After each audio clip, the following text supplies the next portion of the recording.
자, 안녕하세요. 여러분 반갑습니다. 자, 오늘은 3월 27일이고요. 수요일입니다. 수요일 마감 브리핑 시작해 보도록 하겠습니다. 자, 오늘 국내 증시는 전체적으로 조금 쉬어가는 모습을 보였습니다. 뭐 급락까지는 아니었고요. 코스닥은 좀 빠졌어요. 한 0.5% 정도. 장중에는 1% 정도 하락을 했었는데 막판에 조금 그나마 꼬리가 발렸습니다. 네, 코스닥 150지수는 1% 빠졌네요. 코스피는 살짝 쉬어갔죠, 그죠? 네, 전체적으로 보면 코스피나 코스닥 둘 다 상승 종목보다는 하락 종목이 좀 더 많았습니다. 네.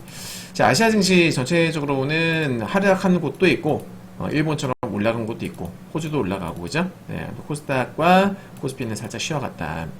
자, 원달러 환율은 제가 진짜 지난 2월달부터 계속 말씀드리고 있습니다. 원달러 환율은 우상향 가능성, 중기적으로 상방 가능성이 높다라고 제가 계속 말씀드리고 있고, 지난번에 국장 급등 나오면서 살짝 빠졌습니다만 결국 제 예상대로 쭉쭉 올라가고 있죠. 심지어 지금은 제가 중기 상승 뷰를 본다고 말씀드렸던 시점보다 더 올라갔습니다. 그죠? 네. 좀 전에는 이 볼린저 밴드 상단도 돌파 시도를 해주는 그런 모습을 볼 수 있고요. 물론 볼밴 상단이기 때문에 저항선입니다. 그래서 여기에 따른 뭐 조정이 나올 수도 있겠습니다만은 일단 단기적으로 지금 과열권인 건 맞죠. 네, 아무튼 전 중기 상승 계속 말씀드리고 있고요. 자, 국내 증시 수급인데요. 코스피는 뭐 꾸준합니다. 외국인들이 아주 그냥 코스피를 너무나 사랑하고 있어요. 그죠? 계속 매수가 들어오고 있고, 코스닥도 마찬가지 최근에는 외국인들이 매수 좀 해주는 것 같은데, 자, 오늘 외국인들 코스닥 보시면은 550억 정도로 잡혀 있죠. 하지만 이거는 실제로는 아닙니다. 자, 무슨 말이냐면 오늘 외국인들은 대량으로 매도를 했어요. 자, 오늘 알테오젠, 최근에 제약바이오 붐을 일으켰던 알테오젠의 블락딜이 있었습니다. 이 블락딜 때문에, 자, 여기 보시면 이게 18시에요. 18시 전까지는 오늘 외국인들의 매도가 2,600억으로 잡히죠. 18시 이후에 갑자기 대량 매수가 빡 들어오면서 순매수가 돼버린단 말이에요. 3,100억이 들어왔습니다. 18시에. 이건 18시에 들어왔다기보다는 블락딜로 체결됐었던 물량이 이때 이제 반영이 된 거라고 보시면 됩니다. 네, 그래서 자, 이 알테오젠이 기타 서비스라는 섹터에 들어가 있어요. 제약바이오지만 보시면은 어떻습니까? 기타 서비스에서 3,165억이 들어오죠. 네, 요거는 알테오젠 영향이다라고 보시면 되겠고요. 밑에 보시면 신문기사가 오늘 알테오젠 박순재 대표 부인 블록딜 소식이 약세 라고 나오죠. 160만 조에 대한 블록딜을 진행한다. 요것 때문에 오늘 빠진 거라고 보시면 돼요. 네. 정해진 공동창업자 블록딜의 9% 약세. 그죠? 오늘 조회해보면은 코스닥 당일 상대 대량 매매 160만 조에 다 잡히는 것을 확인할 수 있습니다. 그래서 요것 때문에 오늘 표면적으로는 순매수로 보이지만 실질적으로는 어떻다? 네, 마이너스 오늘 2,600억이다. 자, 마이너스 2,600억이면 자, 오른쪽을 봐주십시오. 이게 코스닥인데요. 2,600억이면 여러분들, 자, 보세요. 제가 좀 더 디테일하게 보여드릴게요. 2,600억이면 이게 어느 정도 수준이냐면, 보세요, 여러분들. 자, 여기에요. 아이고, 이게 안 잡히네. 잠시만요. 다시. 이쯤입니다. 네. 이해되시죠? 원래는 여기에 파란색 막대기가 있어야 되는 거예요. 여기에 이렇게 잡혀 있어야 되는 겁니다. 아셨죠? 꽤 많이 매도를 한 거예요. 아, 이게 아니죠. 밑으로 있어야지, 밑으로 있어야죠. 2,600억이. 이게 안 잡히네요. 이게 최대인데요, 지금 보면은. 2,600억 매도, 2,600억 이상 매도 나왔던 적이 진짜 한참 전이라서, 와, 이거는 역대급이네요. 역대급이라기보다는 아무튼, 작년 지금 12월 달 이후로, 네, 작년 10월 이후로 지금 최대 매도세가 오늘 고점에서 나온 겁니다. 2,600억. 이거 좀 심각하네요. 그죠? 그것도 지수 최고점 부근에서. 맞죠? 최고점 부근에서 최대 매도세가 나왔다. 이거는 좋게 볼 수 없는 거죠. 이해되십니까, 여러분? 자, 작년 8월 달에 우리 그 2차 전지 때문에 많이 올라갔었을 때, 그때 고점 부근에서 대량 매도세가 한번 넣은 적이 있습니다, 그때. 그 이후로 주가가 계속 빠졌거든요. 예. 물론 뭐 이번에도 똑같이 될 거다라는 보장은 없습니다만은 여튼 대량 매도세는 분명히 부정적이다.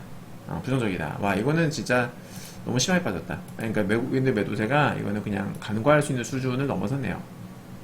실제로 이렇게 됐어야 된다라는 거죠. 네, 이걸 다시 한번 캡처를 해서 여기다가 넣어보겠습니다. 예. 이게 이제 실제 외국인들의 매도세인 거죠. 요게 2,600억. 와, 많이 뺐네요, 진짜로. 작년 10월 작년 10월이 아니라 작년 10월 맞죠? 10월 이후로 최대 매도세. 네. 작년 10월 이후 최대 외국인의 매도세가 잡혔다.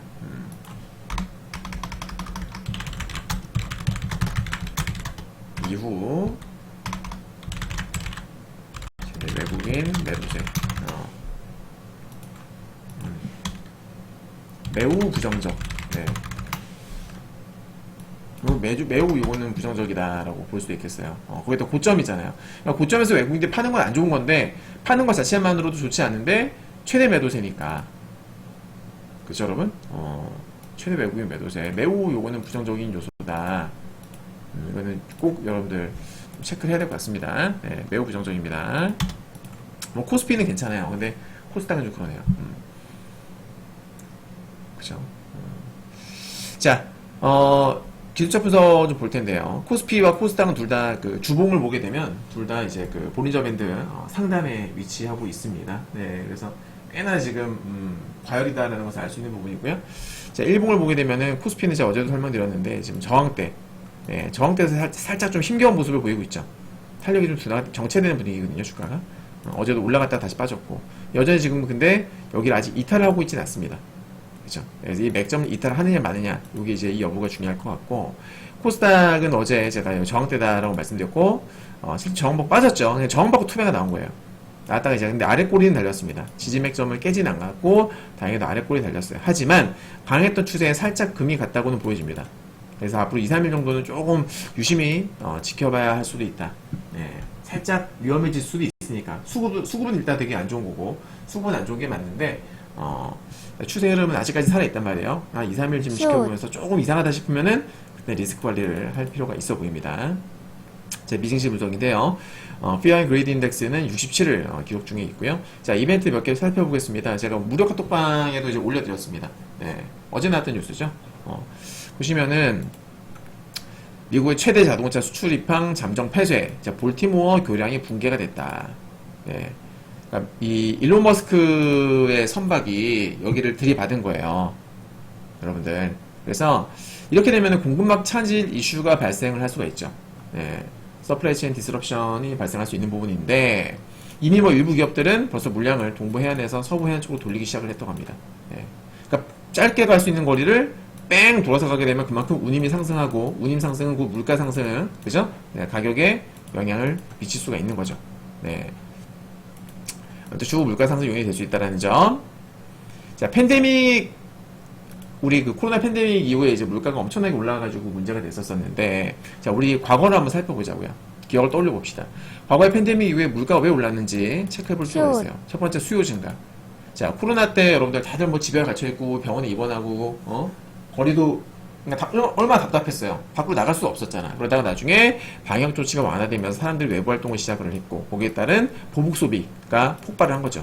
소비 급증하면서 수요가 증가하니까 수요가 확 올라오니까 당연히 물가가 올라갈 수 있는 요인이 될 수가 있는 부분이겠고, 두 번째로는 재정지원금이 막 뿌려졌잖아요. 전국적으로. 그죠? 뭐 이제 뭐 가구 단위로 해가지고 얼마씩 몇십만 원씩 해가지고 많이 쥐어줬습니다. 그래서 그런 부분들도 사람들의 소비 여력을 늘렸다. 그 다음으로 이제 공급 감소. 이게 중요한 부분이에요. 네. 요거. 좀 전에 제가 말씀드렸던 거잖아요. 교량이 이제 무너졌다라는 거. 자, 공급망 차질. 코로나 팬데믹 때 전 세계적으로 공급망에 차질이 발생을 했어요. 왜냐면 공장 가동이 중단되죠. 왜냐면은 뭐 한 명이라도 그 감염자가 발생하게 되면 거기는 일단은 어떻게 됩니까?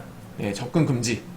거기 공장 셧다운 됐잖아요. 기억나시죠? 네, 그러다 보니까는 공장이 가동되고, 그 다음에 물류에서도 문제가 생기고, 항만 쪽에서는 병목 현상이 발생한단 말이에요.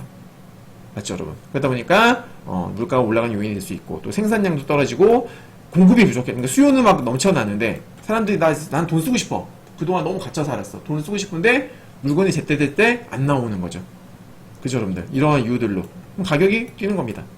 네. 그게 지금 또 발생한 거예요. 물론 이제 그때만큼은 아니지만, 자, 그리고 원자재 가격 상승. 코로나 때. 에너지 가격도 올라가고, 원자재 가격도 올라가고, 또 운송비도 같이 올라가고, 막 그러다 보니까 생산 비용이 올라갑니다. 맞죠, 여러분들? 네, 이런 것들로 인해가지고 생산 비용이 올라가면 당연히 가격이 인상이 되는 거죠. 여기 또 하필이면은 2022년 4월 전후로 러시아 우크라이나 전쟁이 발발했고, 당연히 또 에너지 가격은 또 올라갑니다. 식량 가격도 올라가고요. 네. 거기다 노동력 부족. 뭐만 하면 다 재택근무 그냥 자가격리 막 하다 보니까 어떻게 돼요? 일을 할 사람이 없는 거예요. 그죠? 그래서 노동력이 급감을 하고 자연스레 임금 상승이 됐고 슛. 이는 또 생산 비용 이 증가로 이어졌다라는 거죠. 네. 자, 두 번째인데 뉴욕 연은에서 중국의 경기 부양책이 미국의 인플레이션 압박을 할 수 있다. 뭐 이런 이제 기사가 나왔어요. 근데 충분히 근거가 있습니다. 네, 충분히. 자, 중국의 경기 침체 원인을 알아야 되는데 21년도부터 부동산 시장이 하락을 했고요. 또 중국의 기업과 가게들은 아주 높은 부채에 지금 되게 힘들어하고 있어요. 그리고 이게 이제 아주 결정적인데 다른 나라들이 이제 코로나 방역을 할 적에 시진핑은 나홀로 방역을 시작을 했어요. 다들 뭐 기억하시겠습니다만은 코로나 어디서 시작이 됐다? 저도 중국에서 시작이 됐다고 믿고 있어요. 아직까지도. 다들 그러잖아요. 그죠? 네. 중국 우한에서. 근데 중국은 아니라고 막 빡빡 잡아댔지만, 네. 처음에 그래서 우한폐렴이라고 이제 이름이 붙었었는데, 중국이 막 반발을 하니까는 우한폐렴을 쓰지 않고 코로나라고 이제 이름을 바꿨는데, 아무튼. 그래서 처음에 이제 중국에서 시작됐다라는 합리적 의심들이 있었다 보니까, 이 시진핑이 거기에 되게 막 민감하게 반응을 하는 거죠. 그래서 얘는 코로나에 진짜 엄청 집착을 했던 거예요. 그래서 한 명도 나오면 안 된다라는 어떤 그런 주의로 해가지고 한 명 조금이라도 그 감염자가 나오게 되면 완전 그냥 계속 봉쇄를 했던 거지. 경제가 망가질 것을 생각지도 않고. 예. 결국 그 부작용을 지금 겪고 있는 거라고 보시면 됩니다. 자, 그리고 거기다 2018년부터 시작됐었던 미중 무역 갈등. 아직까지도 뭐 갈등이 남아있죠. 얘네들은 계속 싸울 거예요. 인구 고령화, 얘네들이 이거 심각해요. 우리나라도 요즘에 인구 고령화, 출산율 감소 문제를 겪고 있죠. 중국도 마찬가지입니다. 예. 4년 연속으로 인구가 떨어지고 있어요. 출산율도 떨어지고 있는데 문제는 사망률보다 출산율이 낮아요, 여러분. 그죠? 그러니까 인구가 계속 감소를 하고 있는 거죠. 예. 그럼 어떻게 돼요? 얘는 중장기적으로 봤을 적에 국가 경쟁력도 떨어지고 생산성이 낮아지는 겁니다. 그런데 중국은 지금 문제가 있다. 정말 문제가 심각하다. 이런 상황이다 보니까 어떻게 돼요, 여러분들? 물가 지수가 마이너스까지 갑니다. 물가가. 경제가 안 좋으니까 수요가 물건을 그럴 생각이 안 드는 거예요. 이렇게 상황이 어려운데 뭘 삽니까? 아껴야죠. 자, 생산자 물가 지수도 마이너스. 이제 벌써 1년이 넘었죠? 상당히 지금 안 좋은 상황이다, 지금. 그죠? 코로나 때 그랬던 게 지금 나타나고 있는 상황입니다. 코로나 초반에. 그죠, 여러분들? 예. 안 좋죠.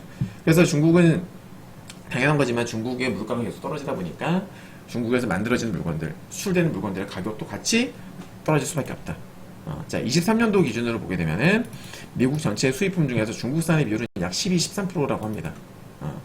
그래서 이제 제가 얼마 전에도 말씀드렸던 부분인데, 그래서 미국의 물가가 떨어진 여러 가지 뭐 요인들이 있습니다만은 그 중에 하나는 분명히 뭐다? 중국의 저가 제품들도 한 몫을 했을 것이다. 즉 중국의 디플레이션 수출. 그죠? 네. 중국의 물가가 계속 낮아지니까 중국산 물건들을 수입을 하면 그것들이 물가 하락에 영향을 미친다라는 거죠. 각 나라들별로. 맞죠? 네. 자, 그래서 중국이 근데 문제는 뭐냐면 중국이 이제 이런 경제를 계속 냅둘 수 없잖아요. 살려야 되잖아. 그래서 경기 부양책을 시행하고 있습니다. 근데 아직까지는 효과가 좀 미미해요. 아직 안 좋아요. 근데 나중에 언젠가는 경기가 살아나겠죠. 언젠가는. 그러면은 물가는 자연스럽게 다시 올라갈 수밖에 없을 것이고, 그럼 물가가 올라가면 미국의 물가 상승 또한 압력을 받게 된다라는 겁니다. 네, 충분히 근거가 있는 얘기입니다. 참고해야 되겠고요. 자, 그리고 이제 이번 주, 이것도 빅 이벤트죠. 3월 29일 금요일 날 개인 소비 지출 물가 지수가 배워야 되는데, 연준의 목표는 근원 PC 2%입니다. 네, 아직까지는 남아 있어요. 그죠?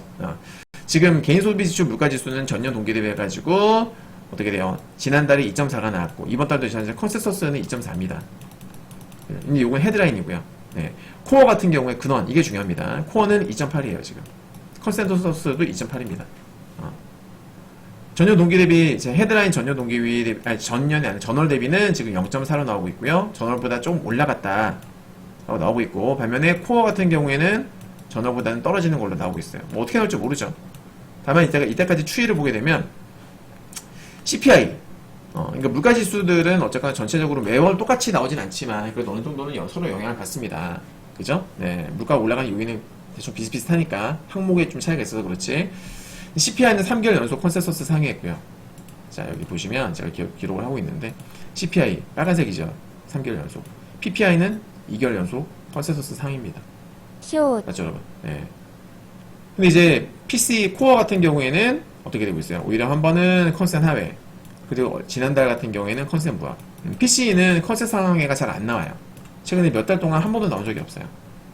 그죠? 그래서 확률만 본다라면은 이번에도 컨센 상해로 나올 확률은 매우 낮다라고 봐야 됩니다. 일단 요거는 코어 PCE 전용 동기 대비입니다. 예.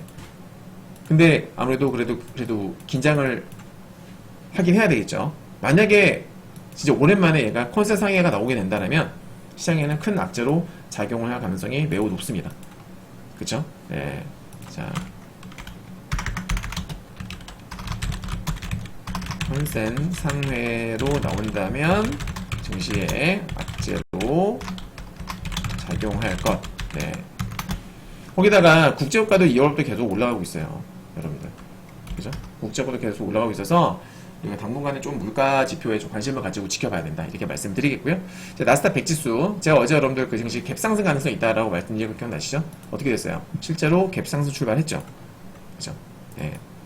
갭상승 출발했죠. 그러니까 갭을 다음날 갭이 뜰까 아니면 갭 상승일까 갭 하락일까를 볼 적에는 1분만 보면 안 되고요. 반드시 분봉을 봐야 돼요. 분봉. 그러니까 분봉이 과매도로 끝이 나면 다음날 갭 상승을 할 확률이 높아지는 거고, 분봉이 과열로 마감하면 다음날 갭 하락 가능성 내지는 장초반 하락 가능성이 높아지는 겁니다. 근데 어제 같은 경우에는 자 막판에 급락을 했거든요. 분봉 보시면 보여드릴게요. 어제 이 분봉이 이렇게 됐어요.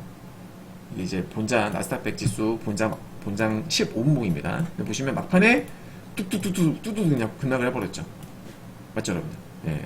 그러니까 저항 테스트도 없이 그냥 원웨이로 급락을 해버렸어요. 원웨이로. 맞죠? 때문에 이렇게 되면은 보통은 이제 저항 테스트에 따른 어떤 반등이 나온다. 갭 상승을 하든지 장초반 반등이 나오든지 합니다. 그래서 저는 오늘 또 마찬가지 어제와 마찬가지로 갭 상승 출발 가능성이 높다고 보고 있고, 15분봉 기준으로 20선, 60선, 120선 주요 맥점들이 많이 있죠. 얘네들 중에 하나 저항 테스트를 받을 가능성이 높습니다. 네, 그래서 저는 여전히 숏뷰 유지. 저는 계속 숏뷰를 말씀드리고 있어요. 계속. 그죠? 실제로 이때가 어떻게 됐습니까? 저는 올라갔죠, 숏뷰다. 올라도 숏뷰입니다라고 말씀드렸는데 실제로 올랐을 때 급락하고, 또 올랐을 때 급락하고, 올랐을 때 급락하고, 올라가고 지금 또 빠지고 있죠, 약간. 그죠? 저는 숏뷰예요. 네. 실제로 제가 숏뷰 말씀드리고 나서 엄청난 급등은 안 나오고 있습니다, 지금. 맞죠? 계속 좀 제한적인 흐름을 보여주고 있거든요. 맞죠, 여러분? 그냥 당분간 좀 계속 숏뷰 유지를 할 거고요. 뭐 제가 만든 시그널도 그렇고, 제가 보는 관점 자체가, 제가 숏뷰를 보는 이유에 대해서는 앞에 영상들에 대해서 충분히 많이 설명을 드렸으니까 한번 참고하시길 바라겠고, 네. 숏뷰 유지하고요. 그리고 이제 애매한 부분이 있어요. 뭐냐면, S&P가 오늘, 그러니까 어제까지죠? 어제까지 지금 음봉이 몇 개 나왔냐면 4개가 나왔어요. 4개, 보십시오. 그렇죠? 음봉이 연속으로 4개가 나왔습니다. 3봉. 지금 최근에 한 2개월 내 차트를 보시게 되면은, 자, 요때 몇 개? 요때 5개. 5개, 3개, 2개, 2개, 2개, 2개, 3개, 4개, 4개. 네. 그러니까 웬만하면 5개는 잘 안 나오죠? 맞죠, 여러분?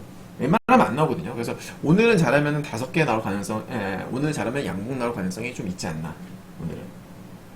무슨 말인지 이해되시죠? 오늘도 만약에 음봉이 나온다. 그러면 내일 양봉 가능성이 높아지는 거예요, 그만큼. 100%는 없으니까요. 네. 그리고 한 가지 또 체크해 볼 만한 게 뭐냐면, 지금 음봉이, 그러니까 한참 상승 탄력이 좋을 적에는 아무래도 음봉이 잘 안 나와요. 당연한 거예요. 탄력 좋을 때는 양봉이 많이 나오지 음봉이 잘 안 나옵니다. 그러니까 탄력이 둔화가 되면 될수록 어떻게 음봉이 많이 나올 수밖에 없어요. 그죠? 그래서 지금 월 단위로 보게 되면요, 최근 지금 3월달 들어가지고 캔들이 총 몇 개? 18개 캔들 중에서 음봉이 몇 개인지 아십니까? 무려 12개입니다. 네. 18개 중에서 12개가 지금 음봉이에요, 여러분들. 과거에는 그런 적이 없습니다. 지금 그 상승 파동이 시작된 이유로 보게 되면요, 과반수 이상 음봉이 나온 적이 단 한 번도 없어요. 지금은 처음이에요, 처음. 롱롱. 지난번에 음봉이 좀 나왔을 때가 요때인데, 월 단위로 봤을 때, 총 21개 중에서 음봉 몇 개? 셋, 6, 8, 9, 10, 11. 이때 한 번 딱 과반수. 초반. 이때는 이제 음봉이 초반에 좀 하락하는 게 있어가지고, 요때 11번 나왔었거든요. 이때 과반수 한번 나온 적이 있었었고, 이 이후로는 없어요. 다 양봉이 압도적으로 많이 나왔단 말이에요. 네.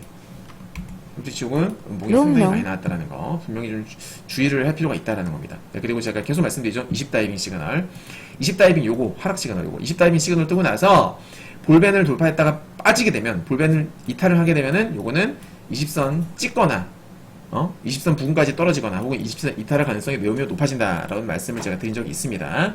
그래서 24다이빙 시그널은 그대로 유효하다 이렇게 말씀을 드리겠고요. 그리고 이제 추세 하단 터치, 이것도 어제 설명드렸던 부분인데 보시면은 S&P, 자,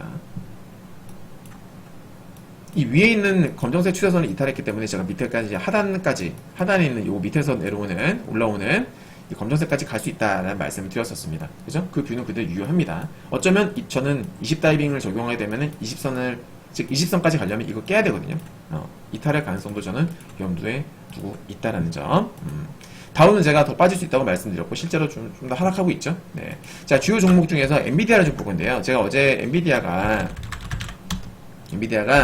하락할 수 있다고 말씀드렸었어요. 네. 근데 실제 엔비디아 빠졌거든요.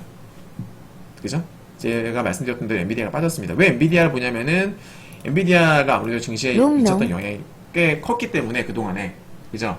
꽤 높았었기 때문에 엔비디아를 보는 건데, 지금 현재 엔비디아 패턴은 아무래도 이제 최소 못해도 제가 볼 적에는 제 기준으로는 21선 지지 테스트 가능성이 좀 높아 보이는 패턴이에요. 네, 뭐 오늘 바로 빠질지 뭐 며칠 시간 걸릴지 모르겠습니다만은 현재 이제 2차, 그러니까 추가적인 상승 시도가 나오다가 볼린저 밴드 돌파 실패했거든요. 실패하고 짱대봉이 나왔단 말이에요. 네. 그래서 저는 이런 패턴 나오게 되면 보통 추가 하락이 많이 나온다. 저는 그렇게 알고 있단 말이에요. 그래서 엔비디아의 추가 하락 가능성이 높다라고 보고 있습니다. 가능성 20선 지지 테스트 염두, 네, 이렇게 저는 보고 있습니다. 자, 오늘 준비한 내용은 여기까지입니다. 수고 많으셨습니다. 감사합니다.